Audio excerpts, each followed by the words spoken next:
nor wintry weather chill him. No wind that blew was bitterer than he. No falling snow was more intent upon its purpose. No pelting rain less open to entreaty. Foul weather didn't know where to have him. The heaviest rain and snow and hail and sleet could boast of the advantage over him in only one respect. They often came down handsomely, and Scrooge never did. Nobody ever stopped him in the street to say with gladsome looks, "My dear Scrooge, how are you? When will you come to see me?" No beggars implored him to bestow a trifle. No children asked him what it was o'clock. No man or woman ever once in all his life inquired the way to such and such a place of Scrooge.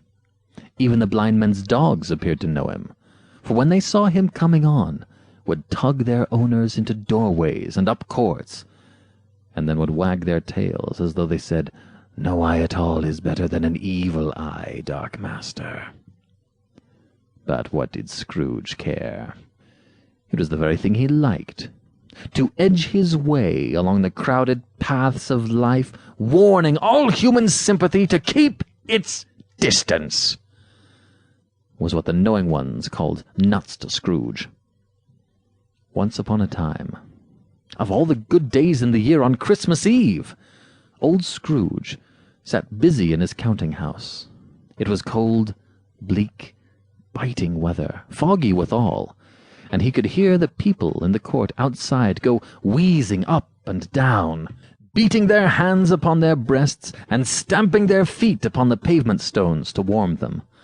The city clocks had only just gone 3, but it was quite dark already.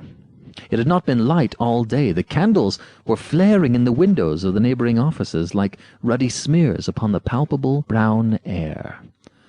The fog came pouring in at every chink and keyhole, and was so dense without that although the court was of the narrowest, the houses opposite were mere phantoms. To see the dingy cloud come drooping down, obscuring everything, one might have thought that nature lived hard by and was brewing on a large scale.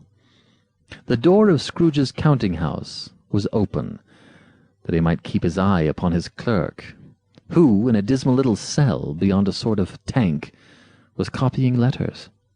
Scrooge had a very small fire, but the clerk's fire was so very much smaller that it looked like one coal. But he couldn't replenish it, for Scrooge kept the coal-box in his own room, and so surely as the clerk came in with the shovel, the master predicted that it would be necessary for them to part. Wherefore the clerk put on his white comforter, and tried to warm himself at the candle, in which effort, not being a man of strong imagination, he failed. "A Merry Christmas, Uncle! God save you!" cried a cheerful voice. It was the voice of Scrooge's nephew, who came upon him so quickly that this was the first intimation he had of his approach. "Ah!" said Scrooge. "Humbug!"